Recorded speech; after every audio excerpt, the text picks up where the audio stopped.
शुभम भवतु। तुम्ही मला एक अमृताची कुपी दिली होती, त्याला बराच काळ लोटला, पण त्या अमृताच्या कुपीत अमृताचे जे थेंब आहेत ते एका समुद्र मंथनातून आले आहेत असे तुम्ही मला म्हणालात। होय, त्यावेळी तू तुझ्या पूर्वजन्मात कुठे होतीस, त्यासोबत काय कथा आहे हे मी तुला आज सांगणार आहे। ह्या मागे तुला सत्य कळावे एवढीच माझी इच्छा आहे। तुम्ही मला कधी ते सत्य सांगता आहात असे मला झाले आहे। मी ती कथा सांगताना जीवाचे कान करून ऐक, जिथे प्रश्न पडेल तिथे विचार।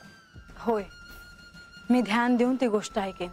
भासा, ही एकमेव अशी कथा आहे की जिथे देव आणि असुर एकत्र आले होते, तेव्हा त्रिमूर्तींनाही प्रश्न पडला होता की काय करावे।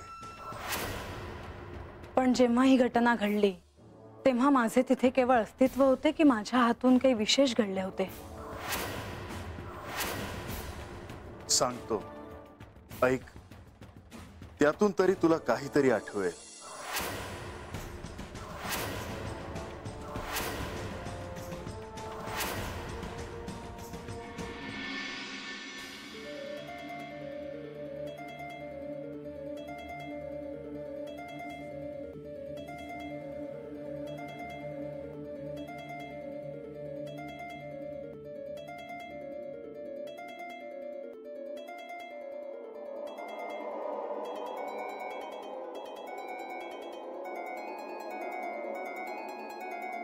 बानू, ए बानू, काय झालं ग? पुन्हा ठाव काय झालं ते कसं तरी वाटतंय बघ, ध्यान लागना कुठं भी।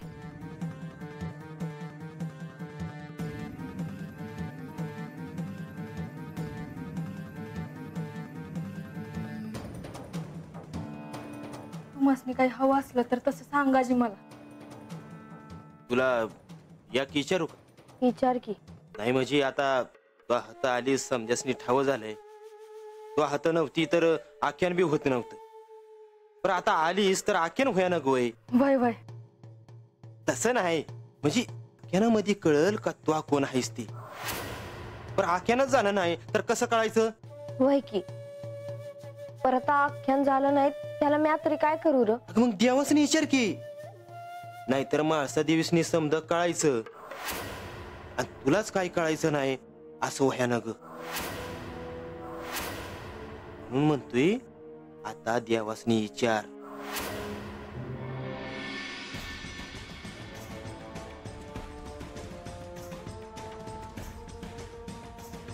देवी, आज श्री खंडेराय श्री म्हाळसा देवींना मोहिनी रूपाची कथा सांगणार आहे। या मल्हारी चरित्रात आपली भूमिका काय होती, आपलं काय दायित्व आहे हे आता त्यांना कळणारच। हो, ह्या मल्हारी चरित्रात आपण कोण आहोत ह्याचं प्रयोजन जरी प्रकट होणार असलं तरी म्हाळसा देवींना हे मात्र कळणार नाही की आपण रोज ज्यांना भेटतो, आपण रोज ज्यांच्याशी बोलतो तेच साक्षात श्री विष्णू आणि श्री महालक्ष्मी आहेत। परंतु देवी, एक दिवस त्यांना हे कळणारच आहे। त्यासाठीच तर आपण अजूनही आपली भूमिका पार पाडतो आहोत। ह्या मल्हारी चरित्रात आपल्यावर जे दायित्व आहे ते पूर्ण करतो आहोत। तुम्हाला एक सांगू? देवी, सांगा ना। अहो, विचारताय काय? समुद्र मंथनाच्या वेळी तुम्ही घेतलेलं मोहिनीचं रूप मला खूप आवडलं होतं। त्या रूपात तुम्ही खरोखरच अतिशय सुंदर दिसत होता। त्या मोहिनी रूपाची भुरळ दैत्यांना पडली हे स्वाभाविकच होतं। देवी, मोहित करते ती मोहिनी असते, त्यावेळी त्या रूपाचं प्रयोजनच ते होतं। जर असुरांना अमृत मिळालं असतं तर सृष्टीच्या संतुलनाचा प्रश्न उद्भवला असता, आणि म्हणूनच मला ते मोहिनी रूप घ्यावं लागलं. आज त्याचबद्दल श्री म्हाळसादेवींना कळणार आहे, जे त्यांच्या ह्या रूपाशी संबंधित आहे. त्यावेळी पार्वती देवी तिथे होत्या, त्यामुळे त्यांना ते कळलं. जयाद्री मात्र कैलासात होती, आणि म्हणून तिला त्या मोहिनी रूपाबद्दल आणि कृतयुगातील ह्या रूपाबद्दल काही कळलं नाही. आणि जयाद्री रूपी बानू आज जेजुरीत असूनही तिला आज देखील ते कळणार नाही.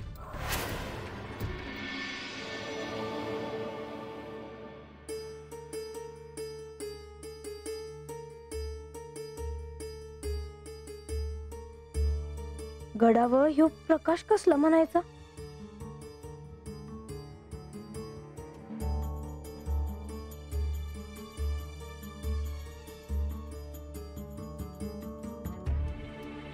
जतदेव हाय ती, विष्णुदेव हाय ती, महालक्ष्मी देवी हाय ती, तर ह्यो असा प्रकाश पडला असणारच.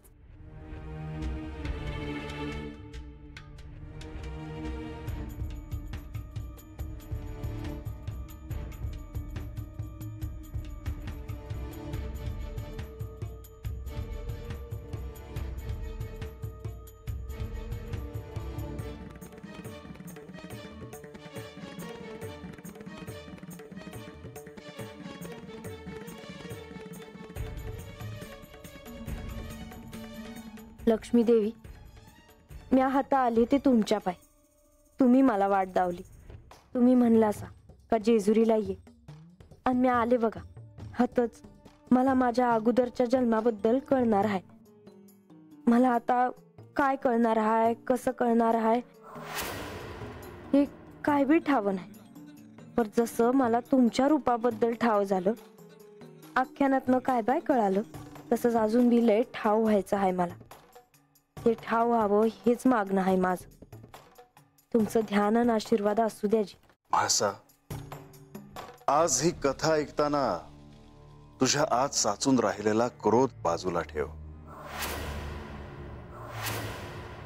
याचा अर्थ बानूचा विचार करू नको. होय, नको करू. काहीही झालं तरी तिचा संदर्भ दिल्याशिवाय आपल्याला पुढे जाताच येत नाही. असो, सांगा. सुख म्हणजे मायेचा आभास आहे. आदिमायेने तिच्या मायेने निर्माण केलेले हे भ्रम आहेत. इंद्रदेव आणि शची देवी ह्याच स्वर्ग सुखात होते. त्यांच्या आयुष्यात कशाचीच उणीव नव्हती. एका क्षणात संपूर्ण चित्र बदलते हे अनेक वेळा अनुभवून देखील इंद्रदेव सावध नव्हते. माझे असंच होतं अनेक वेळा.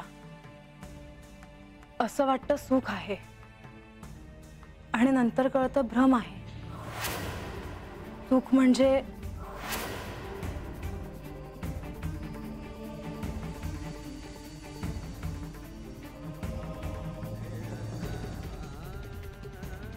अहो, किती वेळ असे काय पाहत आहात? शची, या स्वर्गलोकीचा मी अधिपती आहे.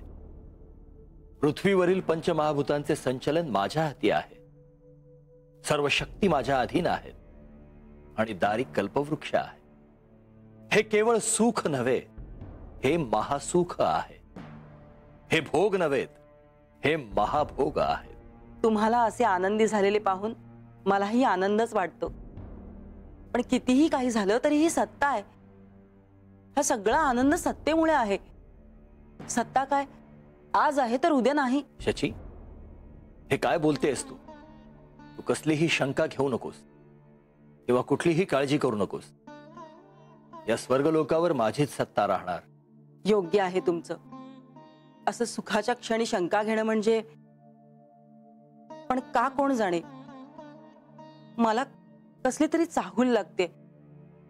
काहीतरी अशुभ घडणारे असं वाटतंय. काहीही अशुभ घडणार नाही. ग्रहांची दिशा मी बदलेन. सूर्य ताऱ्यांची गती मी ठरवेन. पंचमहाभूतांना मी आज्ञा देईन, पण माझ्या हातातली सत्ता कधीही जाऊ देणार नाही. बरं, पण तुम्ही गर्व बाळगू नका, कशाचाही वृथा अभिमान बाळगू नका आणि कुणाचाही अपमान होणार नाही याची काळजी घ्या. शची, हे काय झालंय तुला? काय बोलतेस तू? मी कोणी सामान्य देव नाही. मी देवेंद्र आहे, स्वर्गाधिपती इंद्र आहे मी. आणि तू एक गोष्ट विसरते आहे, माझ्याकडे साक्षात अमृत कुंभ आहे, जो केवळ आणि केवळ माझ्याच हाती सुरक्षित राहील म्हणून स्वतः त्रिमूर्तींनी माझ्याकडे सोपवलेला आहे. तू कोणतीही चिंता करू नकोस. बर, मी माझे शब्द मागे घेते.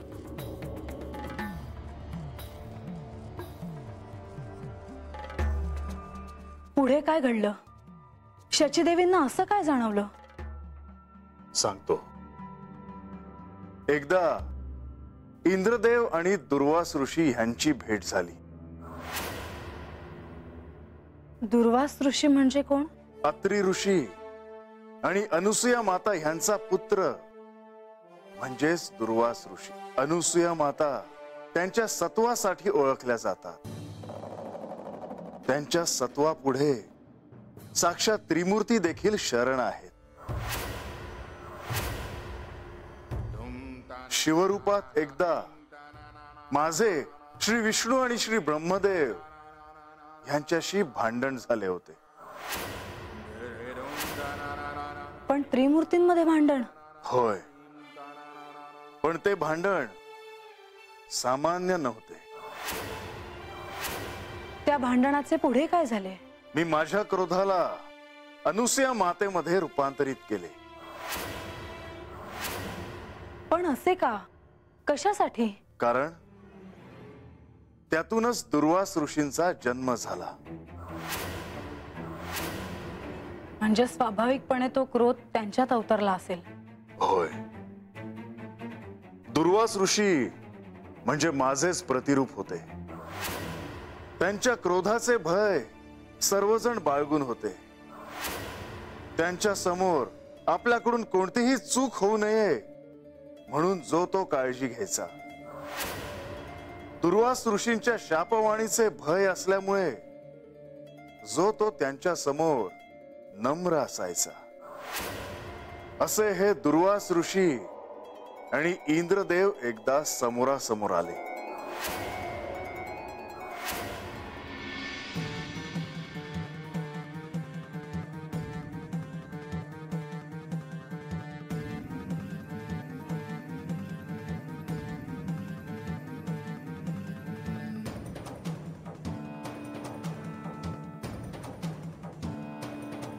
हे दुर्वास ऋषी, माझा प्रणाम स्वीकार करावा. शुभम भवतु देवेंद्र. ऋषीवर, आपण कुठे प्रस्थान करीत आहात? आम्ही श्री महादेवांचे दर्शन घेण्याची इच्छा मनात ठेवून कैलासाकडे जात आहोत. मग ऋषीवर, मी आपल्या कार्यात बाधा तर आणली नाही ना? अजिबात नाही देवेंद्र. उलट आपण अत्यंत भक्तिभावाने मला प्रणाम केला, त्याचा मला आनंद झाला. मी आपणावर प्रसन्न झालो आहे. मी तुम्हाला प्रसन्न होऊन एक अशी गोष्ट देणार आहे जी अत्यंत दुर्मिळ आहे, जिचे दर्शन होणे देखील दुर्लभ आहे.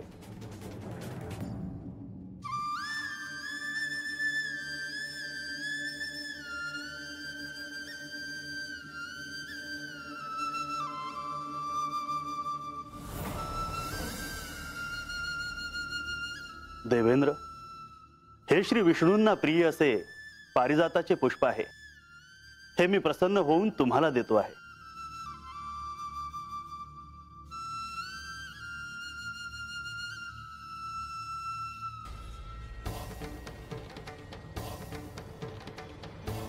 ऋषीवर, हे माझे परमभाग्य आहे. शुभम भवतु.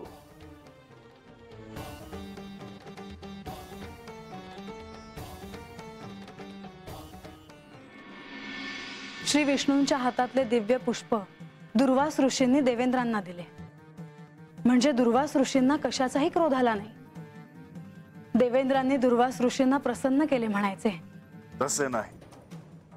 पुढे आई, इंद्रदेवांना मिळालेले ते दिव्य पुष्प त्यांनी त्यांचा हत्ती ऐरावत ह्याच्या मस्तकावर ठेवले. त्या दिव्य पुष्पाचा स्पर्श होताच ऐरावताच्या सभोवताली तेज निर्माण झाले. तो ऐरावत इंद्रदेवांना सोडून गेला. पण जाताना ऐरावताच्या मस्तकावरून पडलेले दिव्य पुष्प तो तुडवून गेला. मग देवेंद्रांनी असे का केले? ते असे का केले हे नाही सांगता येईल, पण दुर्वास ऋषींचा क्रोध मात्र जागा झाला आणि त्यांनी इंद्रदेवांना शाप दिला की ते श्रीहीन होतील. श्रीहीन म्हणजे? श्री श्री म्हणजे श्री महालक्ष्मी, श्री विष्णूंच्या अर्धांगिनी. याचा अर्थ त्या स्वर्गातून नाहीशा झाल्या? केवळ स्वर्गातूनच नाही तर संपूर्ण सृष्टीतून त्या गुप्त झाल्या. सुवर्ण, रौप्य, माणिक, मोती या स्वरूपातील सर्व धन गुप्त झाले. ही फार मोठी घटना होती. असे कधीच घडले नव्हते. दुर्वास ऋषींच्या शापवाणीमुळे संपूर्ण विश्व हे श्रीहीन झाले होते. मग हे सगळं घडल्यावर देवेंद्रांनी काय केले? इंद्रदेव ब्रह्मदेवांकडे गेले. नारायण नारायण. पिताश्री, दुर्वास ऋषींच्या शापामुळे देवेंद्रांना श्रीहीन अर्थात लक्ष्मीहीन व्हावं लागलं. परिणामी लक्ष्मी देवी स्वर्गलोक सोडून गेल्या. परंतु त्यामुळे साऱ्या सृष्टीतूनच लक्ष्मी देवींचं अस्तित्वच जणू नाहीसं झालं. दुर्वास ऋषींची शापवाणी असत्य थोडीच होईल.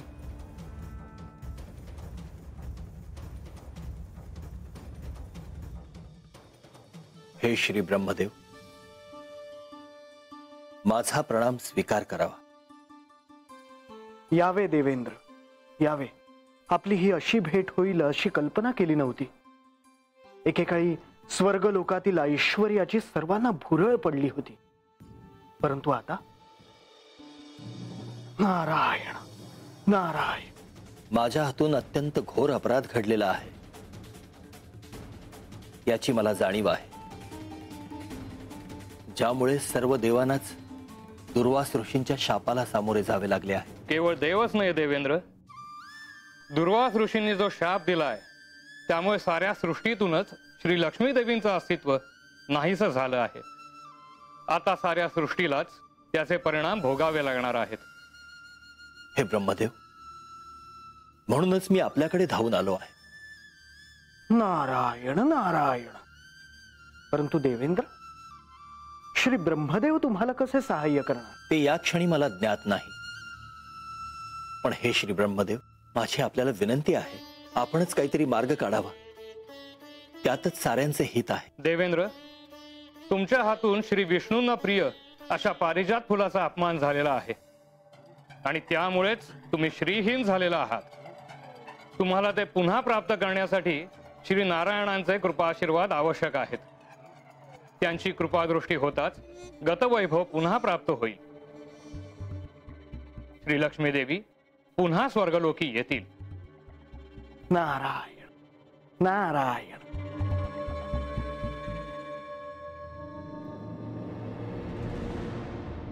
पण मग त्यानंतर श्री महालक्ष्मी देवी परत कशा आल्या? काय केले देवेंद्रांनी?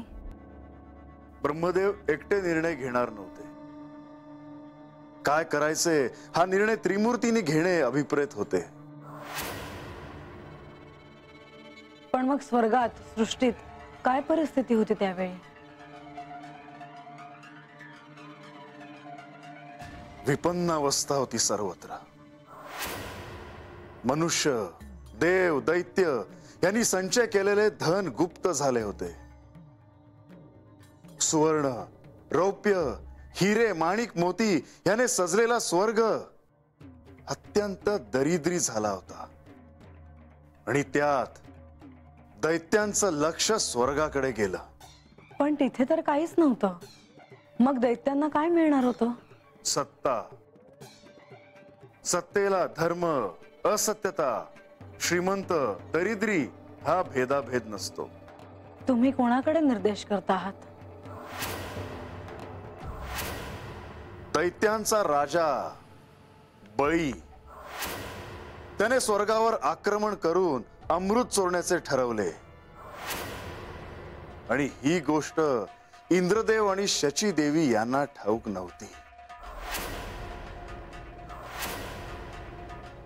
अहो, असे ताटकळत किती काळ उभे राहणार आहात आपण? राजप्रासादात जाऊया, थोडीशी विश्रांती घ्या. आता कसली विश्रांती? शची, अखेर तू म्हणत होतीस तसेच घडले. सर्व सुख होते ते केवळ सत्तेमुळे. ती सत्ताच गेली. साऱ्या सृष्टीतून लक्ष्मी देवीच लुप्त झाल्या आहेत. त्यामुळे हे सगळं वैभव, सगळं सौंदर्य लुप्त झालं आहे. पण काहीही झाले तरी सर्वजण मलाच दोष देणार. शची, तुम्ही त्रिमूर्तींची भेट का नाही घेत? तेच ह्यातून काहीतरी मार्ग काढू शकतील. योग्य आहे. त्रिमूर्तींना भेटणे हाच एक मार्ग मलाही दिसतो आहे. पण शची, दुर्वास ऋषींनी मला शाप दिला आहे. श्री विष्णूंना प्रिय असणाऱ्या फुलांचा माझ्याकडून अपमान झाला. त्यामुळे तेही माझ्यावरती रुष्ट असतील. मी कोणत्या तोंडाने त्यांना भेटायला जाऊ? अहो, ही वेळ अशी आहे की तुम्हाला सत्याला सामोरे जावेच लागेल. नाहीतर शत्रुपक्ष तोंड वर काढेल आणि तुमच्यासाठी नवे आव्हान समोर येईल. तुम्ही आत्मविश्वासाने या सगळ्याला सामोरं गेलं पाहिजे. योग्य आहे तू म्हणतेस. मी त्रिमूर्तींची भेट घेईन. संकट येतात, ती चोह बाजूनी येतात आणि घेरून टाकतात. इंद्रदेवांच्या बाबतीत अगदी तेच झाले. दुर्वास ऋषी आले काय, ते इंद्रदेवांवर प्रसन्न झाले काय? त्यांनी इंद्रदेवांना दिव्य पुष्प दिले काय? इंद्रदेवांनी ते दिव्य पुष्प ऐरावताच्या मस्तकावर ठेवले काय? सर्वच घटना घडून गेल्या. दुर्वास ऋषींच्या शापामुळे होत्याचे नव्हते झाले. पण मग त्यांना कोणीच सहाय्य केले नाही. कसे करणार?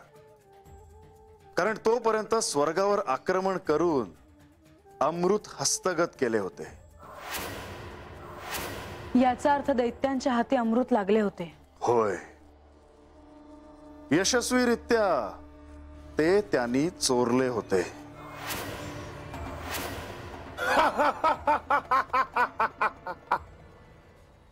भले देवेंद्र, मी स्वर्गातून हा अमृताचा कलश घेऊन चाललो आहे. थांब बली, थांब. आता देव नाही तर दैत्यही अमृत प्राशन करणार. ते चिरंजीव होणार, त्यांना मृत्यू येणार नाही. नाही बली, हे अमृत तुझ्यासाठी नाही, तुला पश्चाताप होईल. थांब.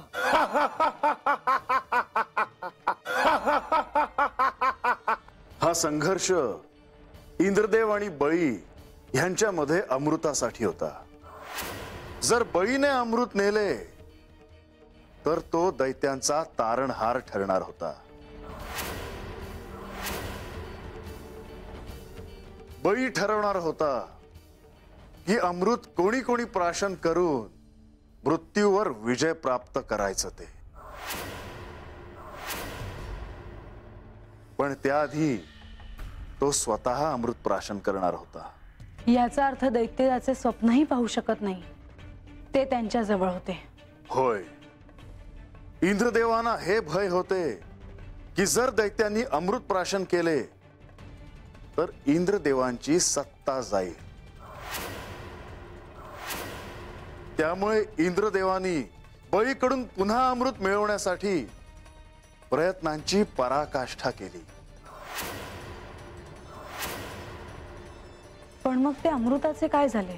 माणसा, ध्यान देऊन पाहिले तर हा प्रसंग फारच रंजक आहे. देव आणि दैत्य यांच्या उत्पत्तीपासून दैत्यांना ज्या गोष्टीपासून दूर ठेवलं गेलं तीच गोष्ट त्यांच्यापाशी होती. सृष्टीचा संपूर्ण भविष्य काळ बदलणार होता. पण तसे झाले नसावे.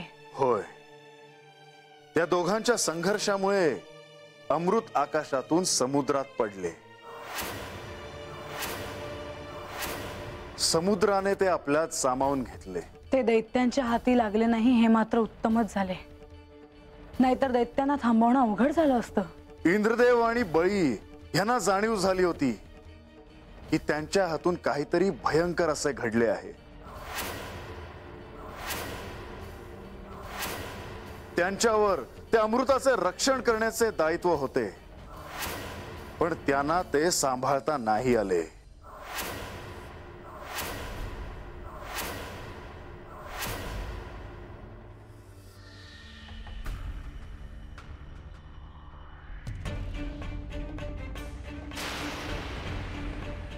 बली, अमृताचा कुंभ मला दे. त्यावर केवळ आणि केवळ देवांचाच अधिकार आहे. स्वर्गावर आक्रमण करून हे अमृत मी मिळवलं आहे. नाही बली, हा अमृत कुंभ तू चोरून नेत होतास. अमृत कुंभ मला परत दे बली. देवेंद्र, तुझ्याकडचं सगळं वैभव संपून गेलं आहे.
बली, अमृत कुंभ आता समुद्रात गेला आहे.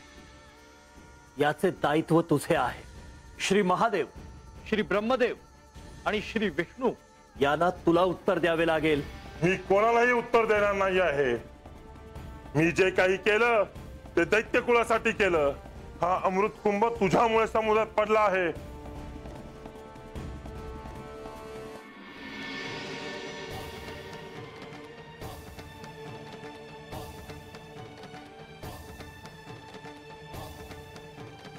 हे महादेव, सृष्टीवरती फार मोठे संकट आले आहे. ते काय हे आपण जाणताच. आणि म्हणून त्यावर आपण त्रिमूर्तींनी काही मार्ग काढणं आवश्यक आहे, नाहीतर सृष्टीचे संतुलन राहणार नाही.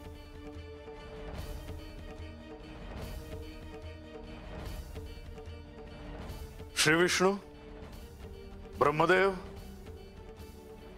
दुर्वास ऋषींनी इंद्रदेवांना श्रीहीन होण्याचा शाप दिला आणि ह्या साऱ्या सृष्टीतून श्री महालक्ष्मी गुप्त झाल्या. या सृष्टीला त्यांना पुन्हा प्राप्त करणे इतके सोपे नाही. ब्रह्मदेव, प्रसंगी साऱ्या सृष्टीला पणाला लावावा लागेल. त्रिमूर्तींसह देव, दैत्य ह्यांना फार मोठे दिव्य पार पाडावे लागेल आणि तरच हे कार्य पूर्ण होईल. होय, श्रींचे महत्व सगळ्यांना कळावं म्हणूनच हे सगळं घडलं आहे. परंतु सृष्टीचं संतुलन असं पणाला लागेल ह्याची कल्पना देखील कोणी केली नसावी. श्री विष्णू, खर तर ही गोष्ट सर्वांना ठाऊक व्हायला हवी की श्री शक्ती म्हणजे साऱ्या ब्रह्मांडाची प्राणशक्ती. ज्याच्याकडे ही शक्ती आहे त्याला कशाचीच कमी नाही. पण दुर्दैवाने ज्यांनी ही प्राप्त केली त्यांचा अहम वाढला त्यांचा अहंकार वाढला. हो, कारण श्री म्हणजे लक्ष्मी, संपत्ती, समृद्धी, धन, ऐश्वर्य, मांगल्य. आणि श्री म्हणजेच सत्ता, राज्य, गौरव, महिमा, सद्गुण, बुद्धी, श्रेष्ठता. केवळ इतकेच नाही तर धर्म, अर्थ, काम हे भाव देखील ह्या श्रीमध्ये समाविष्ट आहे. समस्त सृष्टीतील चराचरामध्ये ही श्री वास करून आहे. ही सारी सृष्टी श्रीमय आहे. श्री विष्णूंना श्रीमान, श्रीमद असे संबोधतात ते याचसाठी. तरी हा प्रश्न अनुत्तरितच राहतो की यावर मार्ग काय? काय केल्याने श्री महालक्ष्मींचे अस्तित्व साऱ्या सृष्टीला पुन्हा प्राप्त होईल? कारण महाकाली, महालक्ष्मी, महासरस्वती ह्या आदिशक्तींच्या 3 रूपांमुळेच आणि त्रिमूर्तींमुळेच या सृष्टीला अस्तित्व आहे. आदिशक्तीच्या ह्या 3 रूपांमुळेच त्रिमूर्तींना देखील त्यांचं अस्तित्व आहे. होय माधवा, आणि म्हणूनच श्री महालक्ष्मींना ह्या सृष्टीत पुन्हा यावं लागेल. पण त्यांना भेटून, त्यांना विनंती करून, त्यांना अर्जव करून त्या येतील असं मला नाही वाटत. तर त्यासाठी फार मोठे मंथन करावे लागेल. सर्व सृष्टी ढवळून निघेल.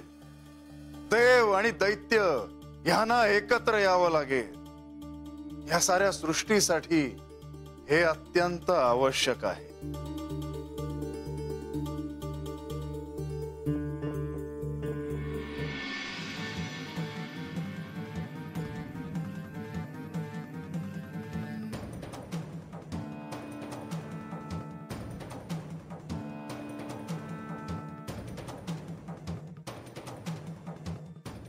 साक्षात पार्वती देवी आपण? होय देवी, आज मी ठरवूनच आपली भेट घ्यायला आले आहे. देवी, श्री महालक्ष्मी, श्री महाकाली आणि श्री महासरस्वती ह्या आदिशक्तींच्या रूपांपैकी आपणही एक आहात. आपणच जर या सृष्टीतून अशा नाहीशा झालात तर या सृष्टीचं संपूर्ण संतुलनच पणाला लागेल. पार्वती देवी, आदिशक्तीच्या 3 रूपांपैकी आपणही एक आहात. आपल्याला आपल्यावरच्या दायित्वाची जाणीव आहे आणि म्हणूनच मला ह्या सृष्टीतून लुप्त व्हावं लागलं. देवी, ऋषी दुर्वासांनी देवेंद्रांना दिलेल्या ह्या शापामुळे जरी ही परिस्थिती उद्भवली असली तरी त्यामुळे संपूर्ण सृष्टीचे अस्तित्वच पणाला लागले आहे. देवी, आपले पुन्हा एकदा या सृष्टीवरती आगमन व्हावे असे मला वाटते. देवी, दुर्वास ऋषींच्या शापामुळे जरी ही परिस्थिती उद्भवली असली तरीही ह्या सृष्टीतून मी निघून जाण्याचे ते एकमेव कारण नाही हे आपणही जाणता. सत्य तर हे आहे की आज या सृष्टीतील प्रत्येकाच्या मनात लोभ वाढला आहे, हव्यास वाढला आहे. या लोभापोटी, हव्यासापोटी हिंसा वाढली आहे. मनुष्याचा स्वभाव आधीसारखा राहिला नाही. मी तुमचे म्हणणे समजू शकते देवी, पण म्हणून आपण आदिशक्ती रूपांनीच जर आपले अस्तित्व सोडले, लुप्त झालो तर हे सृष्टीचक्र सुरू कसे राहणार? म्हणूनच देवी, या सृष्टीतील चराचराला त्यांच्या आचरणामागील उद्देश कळायला हवा. सर्वांना केवळ माझ्या धनरूपाचा संचय करायचा आहे. माझ्या शुभरूपाचे पूजन कोणालाही करायचे नाही. त्यांना केवळ अलक्ष्मीचे अस्तित्व हवे आहे आणि हे मला मान्य नाही. केवळ दैत्यांमध्येच नाही देवी, तर देवांमध्ये देखील धनाचा लोभ वाढला आहे. आता त्यांना ह्याचे शासन होणार. माझे जाणे हे ह्यासाठीच आहे. म्हणजे आता देव आणि दैत्य या दोघांनाही तुम्हाला पुन्हा प्राप्त करून घेण्यासाठी खूप कठोर प्रयत्न करावे लागणार, किंवा काहीतरी असाधारण असे करावे लागणार. केवळ देव आणि दैत्यच नाही देवी, तर साऱ्या सृष्टीला यासाठी एकत्र यावे लागेल. त्रिमूर्तींना देखील खडतर अशा परीक्षेतून जावे लागेल. या विश्वाचे सारे अस्तित्वच पणाला लागेल, सारी सृष्टी पणाला लागेल, तेव्हाच हे शक्य होईल. मात्र देवी, हे सारे सोपे नाही. मला ठाऊक आहे, परंतु मला पुन्हा प्राप्त करायचे असेल तर साऱ्यांना ह्या दिव्यातून जावेच लागेल. तरच ह्याचे महत्व चिरंतन स्मरणात राहील. अन्यथा या सृष्टीचा समतोल ढासळायला वेळ लागणार नाही. हे सारे मी ह्या सृष्टीच्या कल्याणासाठीच करते आहे देवी. आपल्या हेतूबद्दल मला मुळीच शंका नाही. प्रत्येक वेळी आलेले संकट हे आदिशक्तीच्या कृपादृष्टीने दूर होईल, सारे काही सुरळीत होईल असे नाही. कधी कधी सर्वांना आपले स्वत्व अस्तित्वपणाला लावावे लागते. ही अशीच वेळ आहे. मात्र देवी, एक गोष्ट नक्की, यासाठी जर प्रयत्न झाले, तुम्हाला हवे तसे जर घडले, तर या सृष्टीत पुन्हा एकदा एका शुभ पर्वाला सुरुवात होईल. आता त्रिमूर्तींसह सर्वजण यावर काय मार्ग काढतात ते महत्वाचे.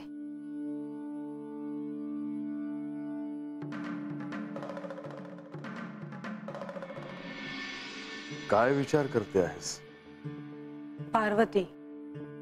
पार्वती हे नाव ऐकल्यावर माझ्या अंगावर शहारा का येतो हे नाही कळत मला. स्वाभाविक आहे. तुम्ही मला तिच्याविषयी सांगत असताना मला ती परकी नाही वाटत. असं का? कारण इतर कोणापेक्षाही तू तिला अधिक ओळखायचीस. बानूपेक्षाही? होय, बानूपेक्षाही तू तिला अधिक जवळची आहेस. तुझं आणि तिचं नातं अधिक घट्ट आहे. ह्या कथेत मी कुठे होते हे जर मी तुम्हाला विचारलं तर तुम्ही मला सांगणार नाही, हे मला ठाऊक आहे. कारण ते मला शोधायचे आहे. पण एक विचारू? होय, विचार. ह्यात बानू कुठे होती? बानू तिचं पूर्व आयुष्य जगत होती, पण या कथेच्या परिघात मात्र ती होती. एवढं माझ्यासाठी पुष्कळ आहे. उर्वरित मी शोधेन. पण हे ऐकताना तू तिचा विचार का करतेस? मी तिचा विचार नाही करत, पण ती माझ्या स्मरणात असतेच. त्याला मी तरी काय करू? तू सूर्यदेवांना अर्घ्य देतेस, तेव्हा मी तुला एक उपाय सुचवितो. कशासाठी? ऐक तर. सूर्यास्ताच्या वेळी सूर्यदेवांना जे अर्घ्य देतेस, त्यांना जाताना पाहतेस, तेव्हा तुझ्या मनात असलेले क्लेशकारक तू विसर्जित करत आहेस असा भाव मनात ठेव. असा एक सूर्यास्त असा येईल की ज्यावेळी तुझ्या मनात कोणाविषयीही क्रोध उरणार नाही. पण मला माझ्या क्रोधाला असे विसर्जित करायचे नाही. बानूविषयी तर नाहीच. मला माझ्या क्रोधाला समजून घ्यायचे आहे. देवेंद्र आणि बळीराजांच्या संघर्षात सृष्टीवरचे सर्वात अमूल्य अमृत समुद्रात सांडले. पण ते अमृताचे महत्व पाहता ते समुद्रात सांडायला नको होते. हा संघर्ष केवळ इंद्रदेव आणि बळी यांच्यातील नव्हता, तर हा संघर्ष देव आणि असुर यांच्यातील होता. आजवर या युद्धात सृष्टीने बरंच काही गमावलं आहे, पण महालक्ष्मी नाहीत हे स्वीकारणे मात्र शक्य नव्हते. श्री महालक्ष्मी या श्री विष्णूंच्या अर्धांगिनी आहेत आणि त्या दोघांचा वियोग म्हणजे सृष्टीतील मांगल्य हरवण्यासारखे आहे.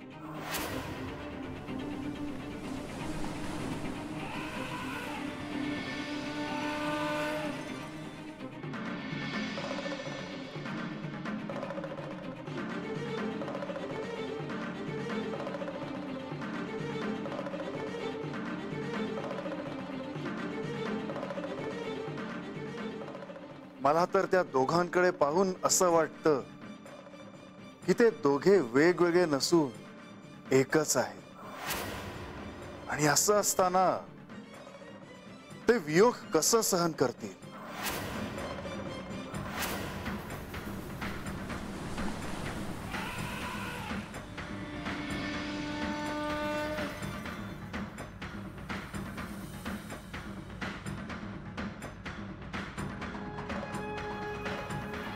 देवा, देवी, आम्ही येऊ का? बंधू, देवी, यावे.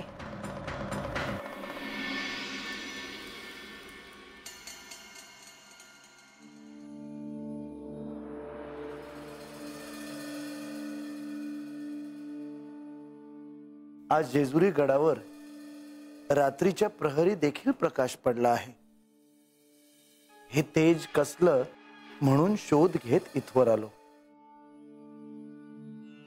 ह्या तेजाचं कारण इथे दडलं आहे तर.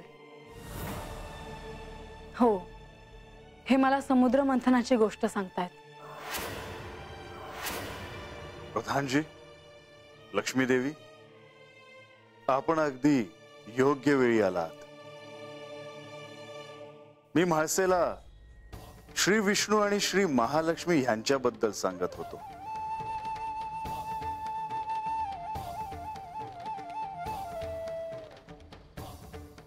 तरीच हत्तींचा आवाज ऐकू आला, समुद्राचा आणि शंखांचा आवाज ऐकू आला.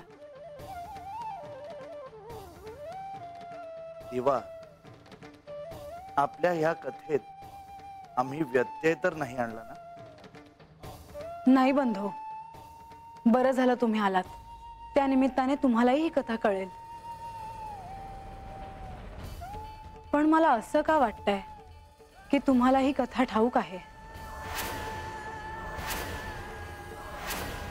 बंधू, देवी, मला जे वाटतंय ते खरं आहे का? तुम्हाला ही कथा ठाऊक आहे का?